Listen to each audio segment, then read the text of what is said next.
அன்பிற்குரிய சகோதரர்களே, எனவே அன்று பெரும் பெரும் முஹத்திஸீன்கள் உருவான அந்த சந்தர்ப்பத்தில் அவர்கள் தமக்கென்று குழுக்களை, தம்முடைய கருத்தை மட்டுமே அவர்கள் பின்பற்றக்கூடிய ஒரு அமைப்பாக வளர்க்கவில்லை. காரணம், இவ்வாறு வளர்ப்பது பிரிவினை என்று கருதினார்கள்.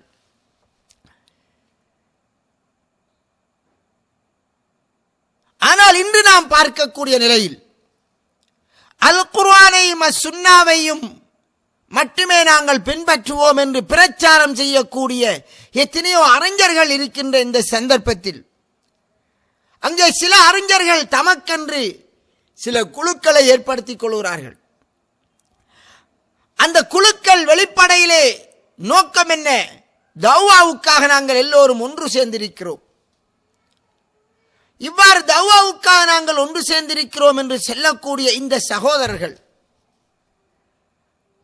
அவர்களுடைய கருத்துக்கு மாற்றமாக இன்னொரு அறிஞர் தமது ஆய்வு ரீதியான கருத்தை முன்வைக்கிற போது அவர் இந்த குழுவோடு சேர்ந்து செய்யாததன் காரணமாக அடுத்தது அவர்களுடைய கருத்துக்கு மாற்றமான கருத்தை கொண்டதால் அவர்களை வழிகேடர்களை போன்று பார்க்கின்ற சுன்னாவிற்கு மாறுபட்ட ஒரு வழிகேடான அமைப்பு இப்போது உருவாகி கொண்டு வருகிறது.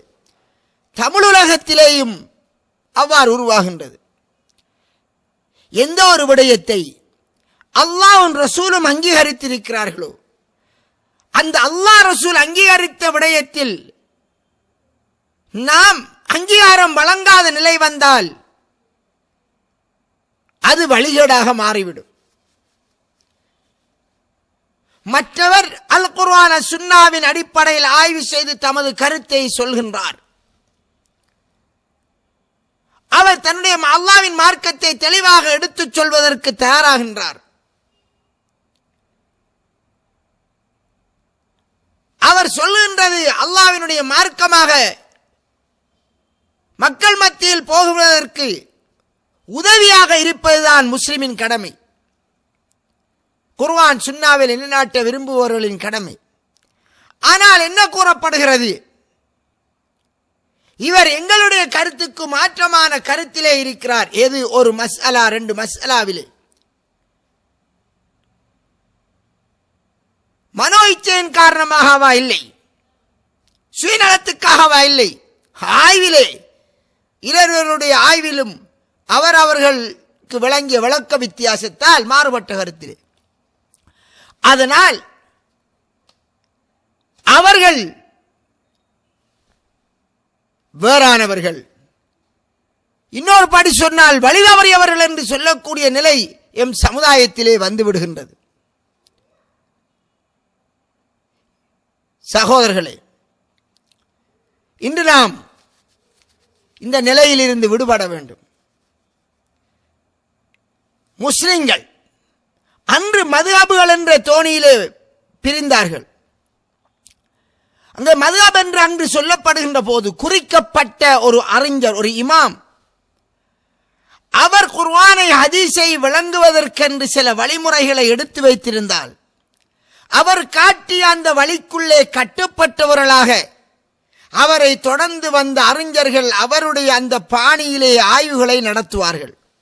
ஆய்வு செய்பவர் வந்தாலும் அவர் தன்னுடைய ஆசான் காட்ட அந்த வழிக்கு கட்டுப்பட்டவராக அவரும் அந்த வழியிலே போகின்ற போது அதுதான் வழி என்று நான் தமிழில் சொல்வது மதுஹப் என்று அரபியில் சொல்லப்படுகிறது. அதன் அடிப்படையிலே அவருடைய கருத்துக்களை நம்பி இவர்கள் குர்ஆன் ஹதீஸின் அடிப்படையில் ஆய்வு செய்கிறார்கள் என்ற பெயர் இருந்தாலும் அதிலே தங்கள் அந்த வழியில் வருவதை மட்டும்தான் நாங்கள் பின்பற்றுவோம் என்று போவது அது மதுஹபாக பிரகடனப்படுத்தப்பட்டது. காலப்போக்கிலேதான் பின்னர் மதுஹப் என்ற பெயரிலே இல்லாதவைகளும் குர்ஆன் சுன்னாவிற்கு ஆரம்ப காலத்தில் ஆய்வு செய்து எழுதப்பட்ட விடயங்கள் வந்தாலும் அதற்கு பின்னர் எத்தனையோ கற்பனையான அளவுக்கு மிஞ்சிய விடயங்கள் எல்லாம் ஆய்வு என்ற பெயரில் நுழைவிக்கப்பட்டது. இன்றும் குர்ஆன் சுன்னாவை நாங்கள் ஆய்வு செய்து மக்களுக்கு முன்வைக்கிறோம். என்று செல்லக்கூடிய சில அறிஞர்கள் தமிழ் உலகத்தில் மட்டுமல்ல அரபுலகத்திலும் பிரச்சாரம் செய்கிறார்கள். அதிலே ஒரு அறிஞர் தனது கருத்தை எடுத்து வைக்கிறார். அவருக்கு அவருடைய கருத்தை ஆய்வுகளை முன்னெடுத்து வைக்க சுதந்திரம் இருக்கிறது. அவரின் மீது முஹப்பத் கொண்டவர்கள் என்ன செய்கிறார்கள் என்றால், அவரின் மீது அளவு கடந்த முஹப்பத்தின் காரணமாக அவர் சொன்னால் சரியாகத்தான் இருக்கும் என்று அவருடைய கருத்துக்குள்ளேயே கட்டுப்பட்டு விடுகிறார்கள். ஒரு குர்ஆனுக்கும் ஒரு ஹதீஸுக்கும் விளக்கம் கொடுக்கின்ற போது அவர் வழங்குகின்ற விதத்திலே விளக்கத்தை கொடுப்பார். அதனால் அவரின் விளக்கம் தான் சரியானது என்று, மற்றவருடைய ஆய்வில் அது பிழையாக இருந்தாலும் இவர் சொல்வதால் அது சரி என்று வந்து அவர்களாக அதை ஏற்றுக்கொள்கிறார்கள். அதற்கப்பால் அவர்களை விட சிறந்த கருத்துக்களை சொல்பவர்கள் இருந்தாலும் அதன் பக்கம் ஏறெடுத்து பார்ப்பதற்கு கூட தயாரில்லாத நிலை. இன்னொரு புறம் ஏறெடுத்து பார்த்தாலும் நிதானமான கண் கொண்டு பார்க்காமல் இருப்பது. என்ன நிதானமான கண் கொண்டு? நம்முடைய இந்த அறிஞர், அவர் ஒரு மனிதர், ரொம்ப தவறுவிடலாம், ஏனைய மனிதர்களை போன்று தவறுவிடலாம். எனவே நாங்கள் எங்களிலே அவருக்குள்ள நேசத்தின் காரணமாக அந்த நேசம் அவருள்ள தவறை மறைத்துவிடக் கூடாது என்ற நிலையிலே இருந்து எல்லா அறிஞர்களுடைய நிதானமாக ஆய்வு செய்து சொல்லக்கூடிய அறிஞர்களுடைய கருத்துக்களை பார்ப்பதை போன்று நடுநிலைமையான ரீதியான பார்வை இல்லாத போது அங்கே மதுஹப் வெறி உருவாகின்றது. அதனால் பிழைகளும் சரியாக தோற்றம் பெறுகிறது. அன்பிற்குரிய சகோதரர்களே, ஆரம்ப காலத்தில் இருந்து வந்த இந்த மதுஹபுகள் வாதிகளிடத்திலே ஒரு பண்பை காணலாம். இன்று அதை மதரசாக்களிலும் நாம் பார்க்கின்றோம். ஒருவர் ஷாஃபி மதுஹபிலே படிக்கின்றார். அவர்கள் படிக்கின்ற போது தங்களுடைய மதுஹபுடைய கருத்துக்களை நியாயப்படுத்துவார்கள். தம்முடைய மதுஹபிலே சொல்லப்பட்ட அந்த கருத்தை நியாயப்படுத்துவதற்காக அது சம்பந்தமாக குர்ஆன் வசனங்களையும் ஹதீஸ்களையும் அந்தந்த விடயத்திற்காக எடுத்து முன்வைப்பார்கள். அவர்கள் குறிக்கப்பட்ட அந்த மதுஹபுக்குரிய இமாம் அவரும் மனிதர் தானே, தவறு விட்டுதானே இருப்பார்.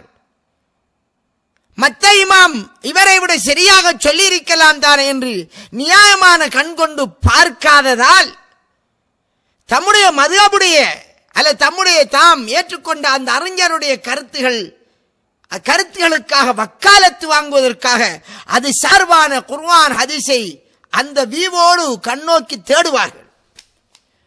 இவ்வாறு தேடுகின்ற போது அதுதான் அவர்களுக்கு சரியாகப்படும்.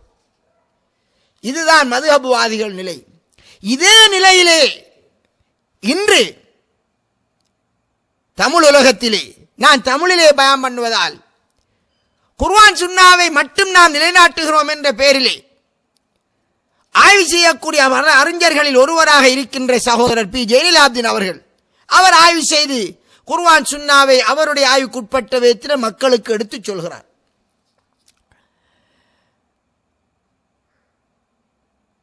அவருடைய பிரச்சாரத்தின் மூலமாக எத்தனையோ பேர் குர்ஆன் சுன்னாதான் பின்பற்றப்பட வேண்டிய நேர்வழிக்குரிய வழி என்று புரிந்திருக்கிறார்கள். அது எல்லோருக்கும் தெரிந்த விடயம். ஆனால் மனிதன் என்ற அடிப்படையில் அவரும் பல தவறுகளை விடுகின்றார். அவர் தவறு விடுகின்றார் என்பதை என்னை போன்று இன்னும் பலர் சொந்த ஆய்வில் உள்ளவர்கள் கருத்து சொல்லுவர்கள் இருக்கலாம். நானும் கூறுகின்றேன் சகோதரர்களே, இந்த வேளையில் என்ன நடக்கின்றது? அவர் ஒரு கருத்தை சொன்னால் அவர் மீது கொண்ட முஹப்பத்தின் காரணமாக அல்லது அந்த இயக்கத்திற்குள் கட்டுப்பட்டதன் காரணமாக மற்றவரின் கருத்தை நியாயமான கண் கொண்டு பார்க்காத நிலை உருவாகிவிடும்.